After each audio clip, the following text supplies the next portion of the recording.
When I was growing up as a young boy, as you might remember, I'm one of 12 children, and my 4 eldest brothers and sisters had already left the house, but on a regular night there was 8 boys for dinner.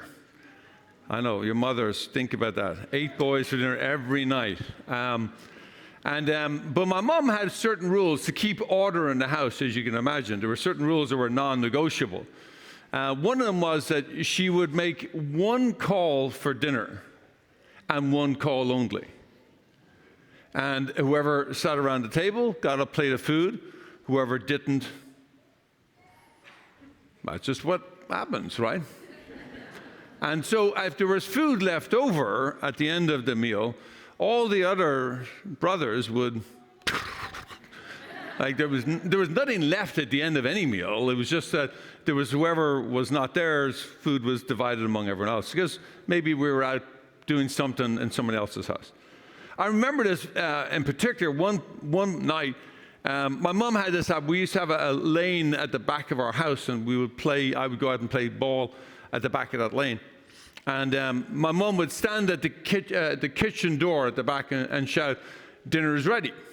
And I remember I was playing ball, and I'm thinking, like, I'm out here a long time. It's starting to get a little dark, and it was like my tummy was beginning to hurt, and I'm like, I'm hungry. So I stopped and went in, and the kitchen was completely cleared. My brothers had eaten, and it was gone, and the table was clean. And I kind of looked at my wife and said, "Is dinner over?" And she goes, "Yeah, but I'm hungry." Okay. I said, "But I didn't hear the call." "Well, that's not my problem." I said, but is there any food?" "No. I called. You know the rule. I called. You didn't miss the call. You missed dinner." I go, "Huh?" The reason why I remember, because I never missed the call ever again. Let me tell you, like that, my mom could have whispered, and I would have heard it in the next town. Because, when your hunger has a way of focusing your attention. Now, the irony of it is that, well, I heard my mother for dinner call. She could ask me to go to put the trash out 10 times in a row. I wouldn't hear that. The danger is we hear, in a sense, what we want to hear. But there are times when, even when we want to hear it, we don't hear it because we're distracted, even with good things, like, playing ball at the back is a good thing. I think that's a great metaphor for today's feast day of the Good Shepherd and what we hear in today's gospel. Because we all know, just like our mother's voice, we all know our mother's voice. It's not that we're not unfamiliar with it. It's just that we may not always be paying attention to our mother's voice. In the same way as we all know God's voice in our own life. We may just not be paying attention to it. We may not be hearing what we're called to hear. And here's the interesting thing. Just like me playing ball in the back lane, which is a good thing, we can be busy about many good things in this world and still miss the voice of the Lord because we're not attuned to it. We're busy with lots of good things. I think in today's world, more than ever before, we have so many distracting and alluring voices that can draw us away from the Lord's voice. And a lot of this stuff is good in and of itself. Like, it's not that any of this stuff is evil, but when we are taken away from the voice we're called to hear, then there is a negative consequence for it. We just don't hear what the Lord is asking of us. There is a whole plethora of voices calling, a cacophony of noise out there trying to get our attention. Some of it is trying to sell us something. Some is trying to convince us to watch something, to entertain us.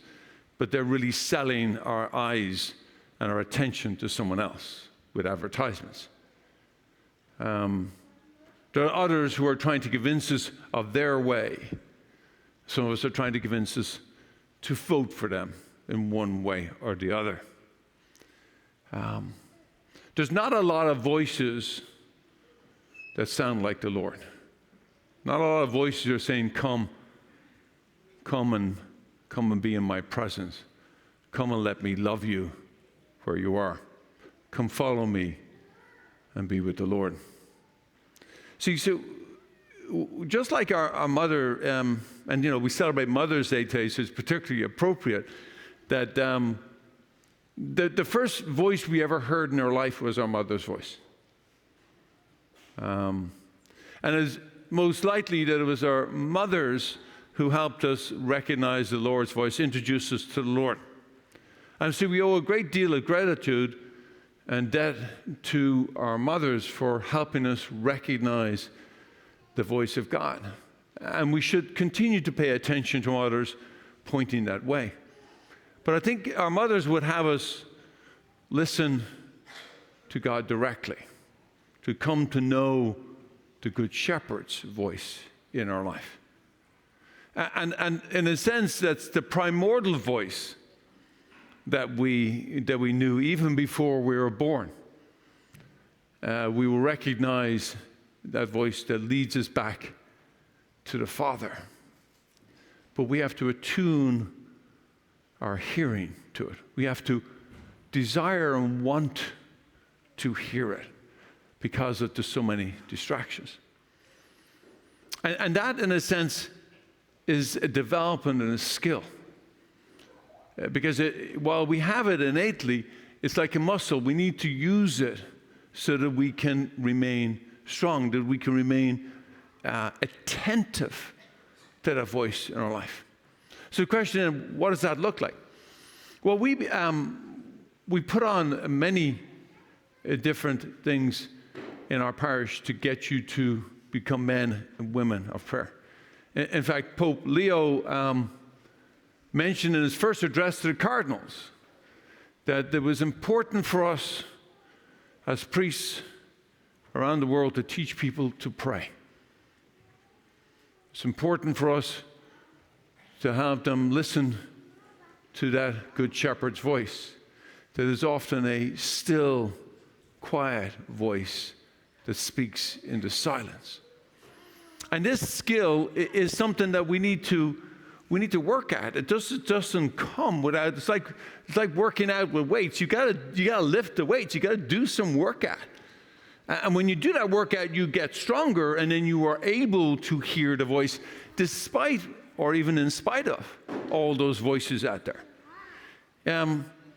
This week we're coming to the end of our a program that we've been running here all year called the Spiritual Exercises in Everyday Living of St. Ignatius of Loyola.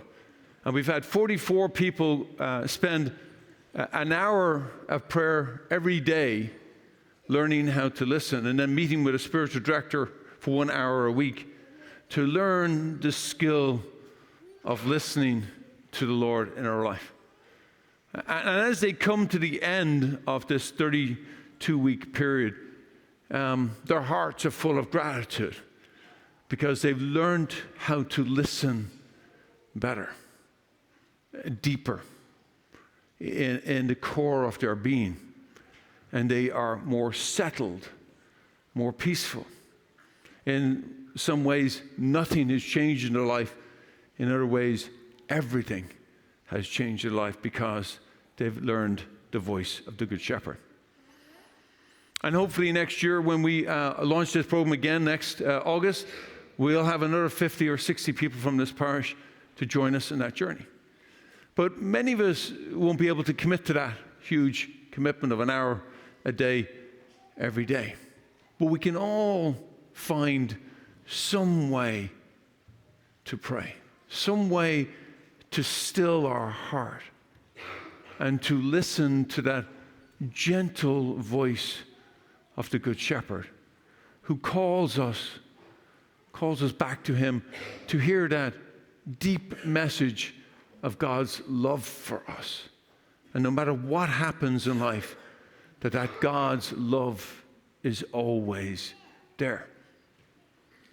My friends, let us find a way to commit just a few moments each day to put away all the cell phones, the music, the television, even the conversations, and to pause in silence and listen to that voice of God, that voice of the Good Shepherd who calls us back to him and says, come follow me. Today we listen to that Good Shepherd and we say yes to the Lord who promises to love us every day.